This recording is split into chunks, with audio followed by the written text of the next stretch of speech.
नमस्कार, आप देख रहे हैं वॉइस ऑफ फरीदाबाद और मैं हूं आप सभी के साथ दीपिका।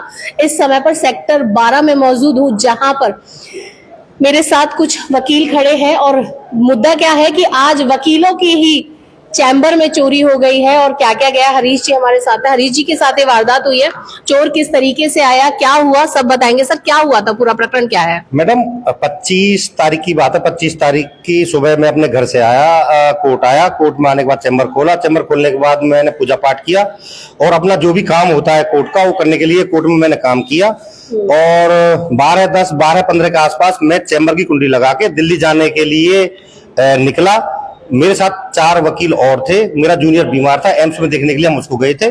तो जो रूटीनली हमारा का ये काम है कि भाई चैम्बर की कुंडी लगा के घंटे 2 घंटे में हम काम फ्रेंकली करते थे, और उसी क्रम में उस दिन भी यही किया मैंने। और मैं वहां पे पहुंचा एम्स में, एम्स से वापस आ रहा था तो मेरे पास एक वकील साथी हैं, बल्लभगढ़ तहसील में है, श्री नरेश भाटी। उनका फोन आया कि पंडित जी, तेरा बैग कहीं गिरा तो नहीं, खोया तो नहीं है? भाई, मेरा बैग तो चैम्बर में रख के आया हूँ, मैं कहीं नहीं खोया। आप अपना बैग चैम्बर में ही छोड़कर चले गए थे क्या? मैं अपना बैग चैम्बर में ही छोड़ के गया था, और हमेशा रोज ही रहता है, उस दिन कोई नया नहीं था। अच्छा, ये डेली का रूटीन है आपका? ये डेली का रूटीन है, और इस तरह की वारदातें होती नहीं है। छठी मंजिल पर बिल्कुल भी नहीं हुई कि इस तरह का कोई आभास हो, कोई डर हो कि कभी चोरी भी हो सकती है। कोई बिल्कुल सोच भी नहीं था इस तरह की। और उसी क्रम में मैं उस दिन गया और उसको, अपने जूनियर को देखने के लिए। और वहां से फिर 4:45 बजे मेरे पास फोन आया अरशद खान, जो पीसीआर पे तैनात थे, हेड कांस्टेबल, कि ये बैग है, रिकवर कर लिया वकील साहब, इसके में आपके कागज हैं। और क्या क्या था इसमें? भाई, इसमें 70-72 हजार कैश था, पर्स था और कार्ड थे। तो बोला थाने आ जाओ, सेंट्रल थाने में। सेंट्रल थाने गया, वहां मैंने बैग देखा तो उसमें कैश और मेरे कार्ड्स और मेरा पर्स, इंक्लूडिंग एक पेन ड्राइव भी थी और एक पार्कर का पेन था, ब्रांड न्यू। ये सब उसके अंदर थे। और भी डॉक्यूमेंट थे, उनको तो ले गया, और जो डॉक्यूमेंट और फाइल थे उनको वो छोड़ गया, और बैग को टांग गया सेक्टर 12 के हुड्डा पार्क में, वार मेमोरियल के साइड में, अंदर की साइड में रेलिंग पे टांग के चला गया। अच्छा, मतलब जो चोर था उसे पता है कि क्या लेकर जाना है, क्या लेकर नहीं जाना है, कहाँ टांगना है, सबको बड़े तरतीब के साथ कर गया है वो। तो जहां तक मेरा अपना ये आइडिया है, मेरी समझ में जो चोर है वो पढ़ा लिखा है, और हो सकता है वो चोर मेरा नॉन भी हो, जो मेरी एक्टिविटीज को, मेरी गतिविधियों को नोटिस कर रहा हो पिछले काफी दिनों से। हाँ। और उसको ये आभास हो कि इसमें अगर मैं हाथ मारूंगा तो मुझे कुछ मिल जाएगा इस बैग में से। तो क्या इस जगह पर पूरा यहाँ पर एरिया नजर आ रहा है? ये भी पता होगा कि यहाँ पर कैमरे नहीं है, इसकी कुंडी लगी हुई है, बैग अंदर है, बैग में इतना अमाउंट हो सकता है, ये सब उसको नॉलेज होगा। अमाउंट का हो सकता है उसको नॉलेज हो, बट उसको इतना जरूर नॉलेज है कि उसको यहाँ पे कैमरे कहाँ कहाँ है और कहाँ कहाँ पे नहीं है, तो मुझे किस सेफ रास्ते से यहाँ से बैग को लेकर निकलना है। और बैग की उसकी कोई जरूरत नहीं, उसमें जो डॉक्यूमेंट्स जो भी आपने दिखाए, जो पेपर्स रखे हैं, उसे भी छोड़कर चला गया, बस पैसा और कार्ड्स लेकर गया। वो उसने, हाँ, बाकी सारी फाइलें जो थी बैग में मेरे, उस पर्सनल डॉक्यूमेंट्स भी थे मेरे, और उनको छोड़ गया। कुछ और डॉक्यूमेंट्स थे, और लेकिन कार्ड्स को और कैश अमाउंट को, पर्स को और पेन ड्राइव को और पार्कर के पेन को, उसको निकाल के ले गया हो। बाकी बैग, देखिए, ये तो सोचने वाली चीज है कि अगर उसने पेन उठाया है, मतलब पेन एक, मतलब नॉर्मल पेन होता तो शायद वो छोड़ जाता। तो अमूमन 10, 15, 20, 50 रुपए का पेन होता है, वो उसे छोड़ जाता है। पार्कर पेन की कीमत ही 800, 850 रुपए होती है, तो उसको पता है कि ये पेन महंगा है, इसे ले जाना है मुझे। मैं उसी चीज को ध्यान में रख के बार बार बोल रहा हूँ कि चोर अनपढ़ नहीं है, चोर पक्का पढ़ा लिखा है, जिसको उस पेन की वैल्यू का पता है कि ये इस पेन की वैल्यू क्या है, और मुझे इसको तो लेना ही लेना है, उसके साथ साथ में इसको भी नहीं छोड़ना है मुझे। अच्छा, किसी पर कोई शक, ऐसा कोई व्यक्ति जो लगातार आपके संदेह में आया हो इतने समय से? मैडम, मेरा किसी से कोई शक नहीं है, और नहीं मेरी किसी से कोई इस तरह की हो, कभी गर्मा गर्मी हो, तू मैं हुई हो। और मैं फॉर्चुनेटली एक्स सर्विसमैन आदमी हूँ, देश के लिए समर्पित रहा हूँ, और अब भी अपना काम ईमानदारी से करता हूँ। और किसी से, सब भाइयों से मेरा प्रेम है, सब मुझसे प्रेम करते हैं, मेरा आदर सम्मान करते हैं, मैं सबका आदर सम्मान करता हूँ।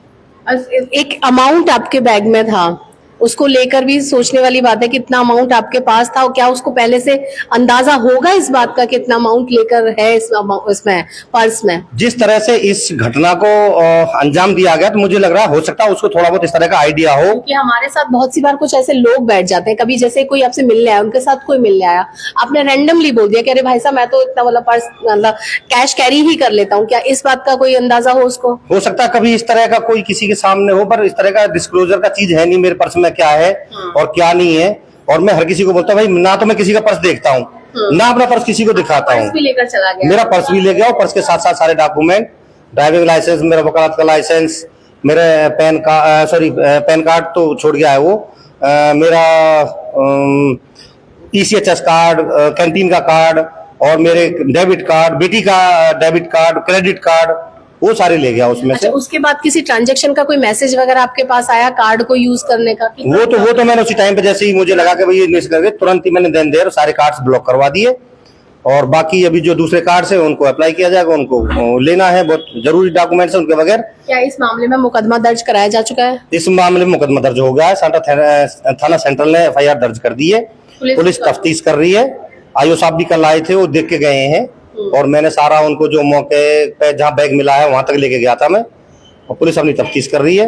बाकी मेरी सरकार से आपके माध्यम से गुजारिश है कि सरकार जो कैमरे लगाए हुए हैं शहर में, कैमरों की तादाद और बढ़ाई जाए, और जो कैमरे नॉट वर्किंग है, जो काम नहीं कर रहे हैं, उनको वर्किंग किया जाए, जिससे इस तरह की वारदातों को पकड़ने में पुलिस को भी आसानी हो और जिनके साथ वारदात हुई है, विक्टिम्स के साथ, उनको न्याय मिल सके।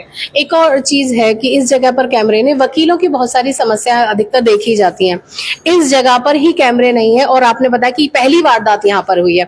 इसका मेन कारण यही है कि ये ध्यान ना देना कि इतने बड़े चैम्बर वाले पूरी जगह पर कैमरे, कम से कम कुछ तो कैमरे लगा देने चाहिए थे। एक्चुअली 6th मंजिल पे मैडम अननेसेसरी कोई आदमी आएगा नहीं, यहाँ पे जानकारी आएगा। ग्राउंड फ्लोर पे इस तरह के वांटेड अनवांटेड लोग आ जाएंगे। देखिए बहुत सारे सफाई कर्मचारी भी यहाँ पर आते होंगे, चीजों को देखते होंगे। सफाई कर्मचारियों ने इस तरह से आज से पहले कोई इस तरह के वारदात को अंजाम नहीं दिया। मैं उनको ऊपर इस तरह क्वेश्चन मार्क लगाऊं तो मुझे लग रहा है वो सही नहीं होगा। और वो हमारे चैम्बर्स भी साफ करते हैं और इस तरह का कभी 1 भी रुपए का कभी निकासी नहीं करते हो, चोरी नहीं करते हो। मतलब ये पहला ऐसा मामला सामने आया है, उसके बाद से आप ताला लगाने लग गए अपने चैम्बर में? मैडम दूध का जला हुआ छाछ को फूंक फूंक के पीता है, तो अब तो मैं ताला लगाऊंगा ही। और अब मैं कैमरे भी इंस्टॉल कर रहा हूँ, कल मैं या परसों में कैमरे लगवा दूंगा मैं, जिससे मैं और जो मेरे साथी वकील हैं उनको भी इस तरह की वारदात से बचाया जा सके, सहूलियत मिल सके। फरीदाबाद पहुंचे थे सेक्टर 12, जहां पर एक वारदात सामने आती है कि एक वकील के चैम्बर से उनका बैग चोरी हो जाता है।